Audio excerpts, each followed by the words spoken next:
Hey guys, this video I thought we would talk about Far Cry 5.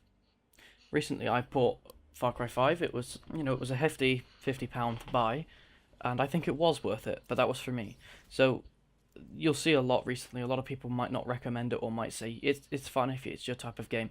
But one of the things it's probably going to start suffering with, and already probably is suffering with, is the fact that it's very similar to all the other Far Cry games.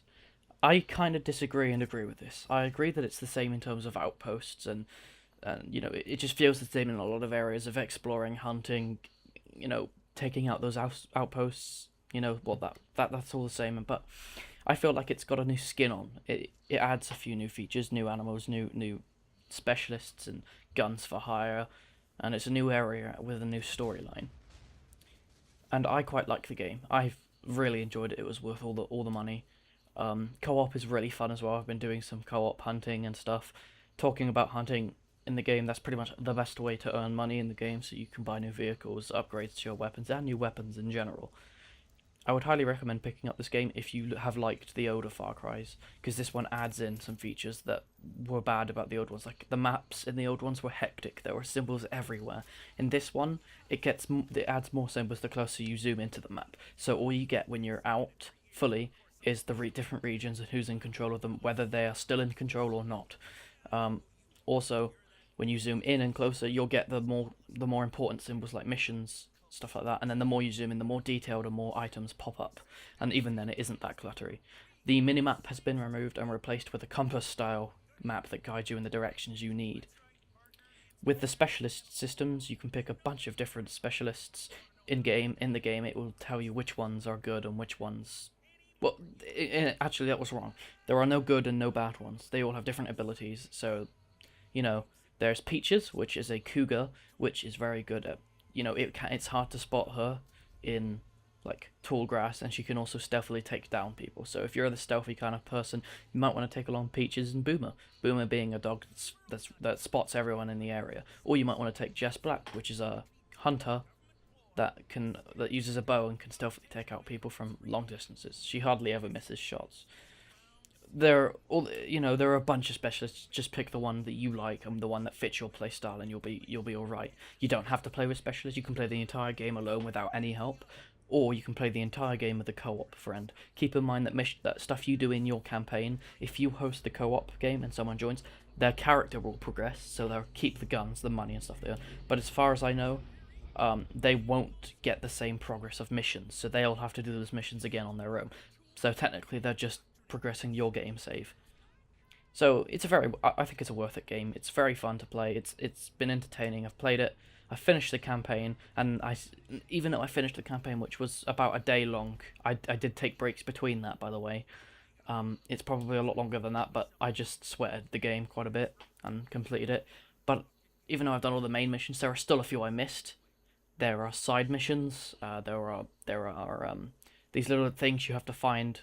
They give you supplies. They're underground, sometimes underwater. It will tell you what you need to know. Pepper stashes, they're called. Yeah. You can also get outposts, but instead of this game, of it telling you where the outposts are and where to liberate them, you have to go around and find those outposts yourself, or get the information from an NPC walking down the road, which is quite nice, the fact that you don't know everything just getting into the place. I think it's a very, very good game. It's very, very well built. I like the story, but, my brother doesn't, so not everyone will like it. It all depends on what type of a game you like. It is a first-person shooter, and stealth is really good, but, yeah. There's perks in the game now, and you don't have to craft a new wallet every time you want to get more money. You just have to get a new backpack, which you can get by using perk points. Crafting is still a thing in the game if you want to make a new explosive, or stuff like just explosives, things that you can craft in real life. You can do that, but it's less annoying to do now. There are hunting areas on the map. You can look, and it will tell you where the best areas to hunt for that type of animal is. So it's a very big game as well. The map is huge. There's a perk that is a must now. I only found out about it today. It allows you to airdrop. So when you can go to fast travel to areas, you can airdrop from the air instead. So if the area you want is a bit far from the fast travel spot, you can airdrop from the top of the map and glide to it. Yeah, it's very useful. There are a lot of useful perks in there, like ones to allow you to breathe and move underwater faster, ones that give you additional holsters, ones that give you the ability to hold more ammo, one that give you more ability to hold more animal skins, and it's just, there's a big system. You'll have to explore it yourself. Yeah, I hope you enjoy this video. I hope it's given you some insight into what I thought of Far Cry 5 and what you might think about it as well. I think that even though like it's similar to all the Far Cry's, it doesn't feel like it. I think the one way you could describe the game is sometimes it feels like stupid fun, not in a bad way. It seems silly because there are really silly glitches in the game that are really fun.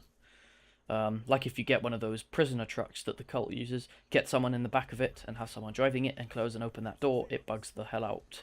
Happened today with me and my mate. We ended up calling it the warp drive. It would literally bug you everywhere. It was an insane bug.